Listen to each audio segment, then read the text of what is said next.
wabarakatuh. Perkenalkan, kami dari kelompok 4 akan mempresentasikan tugas mata kuliah kemuhammadiyahan mengenai matan keyakinan dan cita-cita hidup Muhammadiyah. Sebelumnya, kelompok 4 beranggotakan saya Raffi Adrian, NIM 10, Rizky Chandra Ferdian, NIM 8, Patrisno, NIM 11, Anissa Wildiani, NIM 9. Untuk pembahasan yang pertama akan disampaikan oleh Saudara Anissa Wildiani. Waktu dan tempat dipersilakan. Saya Anissa Wildiani ingin menjelaskan tentang matan keyakinan dan cita-cita hidup Muhammadiyah. Ditemukan wawasan yang memungkinkan Muhammadiyah memurnikan misinya dengan sebaik-baiknya. Ideologi merupakan keyakinan yang berorientasi kepada tingkah laku dan juga ideologi diwarnai oleh kesadaran akan tujuan yang sangat terkait dengan kedudukan matan keyakinan dan cita-cita hidup Muhammadiyah. Ideologi diartikan sebagai keseluruhan prinsip atau norma yang berlaku di dalam masyarakat yang meliputi aspek seperti sosial, politik, ekonomi, budaya, dan hankam. Ideologi yang sempurna terdiri atas suatu sistem paham, satu perangkat pemikiran dan menyeluruh yang bercita-cita menjelaskan wajah dunia dan sekaligus mengubah unsur-unsur yang harus ada pada setiap ideologi. Adalah yang pertama, adanya pandangan komprehensif tentang manusia dan dunia, alam semesta di mana manusia hidup. Yang kedua, adanya rencana pemataan hidup sosial dan politik berdasarkan paham tersebut. Yang ketiga, adanya kesadaran dan perencanaan bahwa realisasi rencana dengan tertib di atas membawa perjuangan dan pengumulan yang menuntut perombakan dan perubahan. Yang keempat, adanya usaha mengarah masyarakat untuk menerima secara yakin perangkat paham serta kerja yang diturunkan dari perangkat paham tersebut. Terima kasih. Selanjutnya akan dijelaskan oleh Mas Sutrisno. Masalah tajdid fil Islam. Tajdid biasa diartikan sebagai replication of principle of authority Islam atau seperti dinyatakan oleh Fazlur Rahman, pencipta kaitan yang positif antara ajaran Al-Quran dan pandangan hidup modern pada nukta-nukta kuncinya yang menghasilkan integrasi perantara-perantara modern dengan orientasi moral sosial Al-Quran. Tajdid bisa diartikan mengembalikan pada ajaran-ajaran Islam yang asli atau murni. Husain Ahmad, tajdid masih diartikan sebagai puritanisme yang menekankan pada pemurnian ketuhanan dan ibadah. Seharusnya pemikiran tajdid mencakup yang lebih luas, seluas dimensi kehidupan manusia itu sendiri.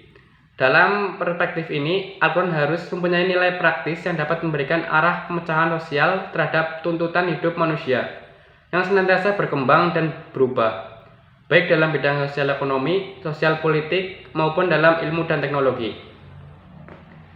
Ajaran Islam yang kita terapkan sekarang ini kebanyakan hanya masih sebatas pada hukum keluarga, dan itu pun semakin terdesak, sebab dalam wilayah hukum waris umat Islam tidak selalu berpedoman pada ajaran Islam.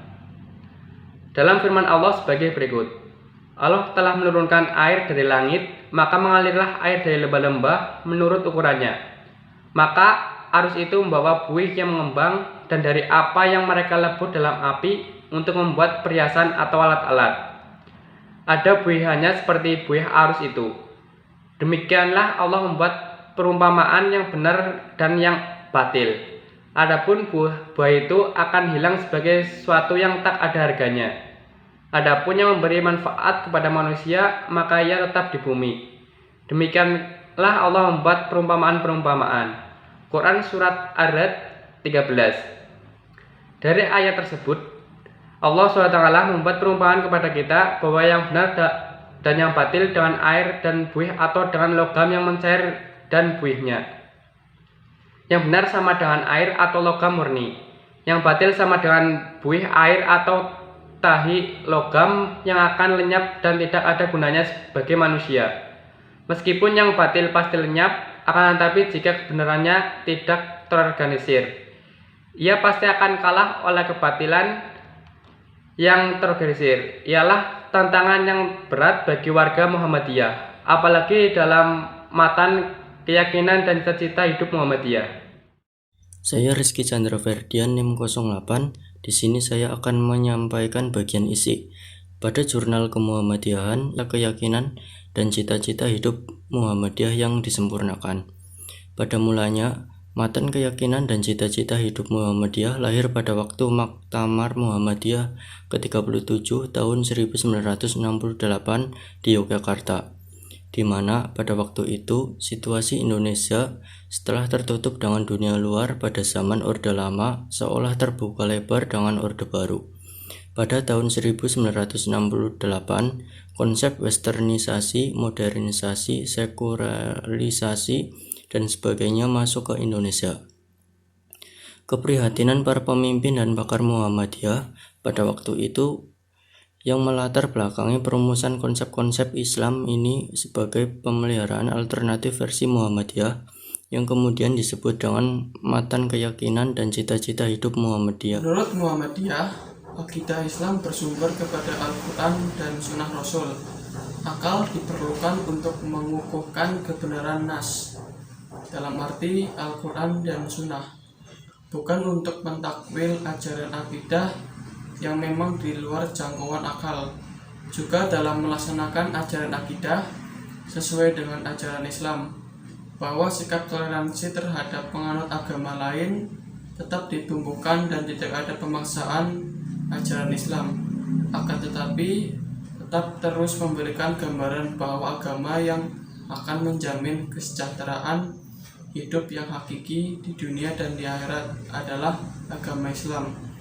Kemudian di bidang akhlak, Muhammadiyah juga berpendirian bersumber kepada Al-Quran dan Sunnah Rasul, meskipun Sunnah juga mengakui adanya sumber al-qalb atau hati nurani.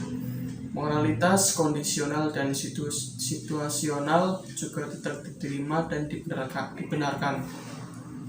Sedangkan di bidang ibadah dalam matan keyakinan ini yang dibicarakan adalah ibadah mahdoh yang diturunkan oleh Rasulullah SAW tanpa tambahan dan perubahan dari manusia.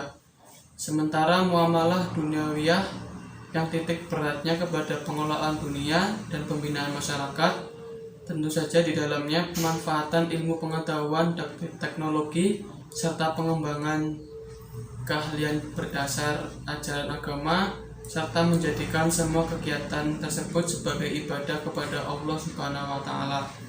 14. Kelompok ketiga mengandung persoalan mengenal fungsi dan misi Muhammadiyah dalam masyarakat negara Republik Indonesia, yaitu angka 5 yang berbunyi, Muhammadiyah mengajak segenap lapisan bangsa Indonesia yang telah mendapat karunia Allah berupa tanah air yang mempunyai sumber-sumber kekayaan, kemerdekaan bangsa dan negara Republik Indonesia berdasarkan Pancasila dan Undang-Undang 1945, untuk berusaha bersama-sama menjadikan suatu bangsa negara yang adil dan makmur dan diridhoi oleh Allah Subhanahu wa Ta'ala. Baldatun thayyibatun wa rabbun ghafur. Pada potongan ayat Al-Quran sebagai berikut, artinya sesungguhnya bagi kaum Saba ada tanda di tempat kediaman mereka, yaitu 2 buah kebun di sebelah kanan dan di sebelah kiri. Makanlah olehmu dari rezeki yang Tuhanmu dan bersyukurlah kamu kepadanya, dalam arti negerimu adalah negeri yang baik dan Tuhanmu adalah Tuhan yang Maha Pengampun. Sekian pemaparan dari kelompok 4 mengenai matan keyakinan dan cita-cita hidup Muhammadiyah. Bila masih banyak kekurangan dalam hal penyampaian presentasi kelompok 4, mohon maaf sebanyak-banyaknya. Sekian, wassalamualaikum warahmatullahi wabarakatuh.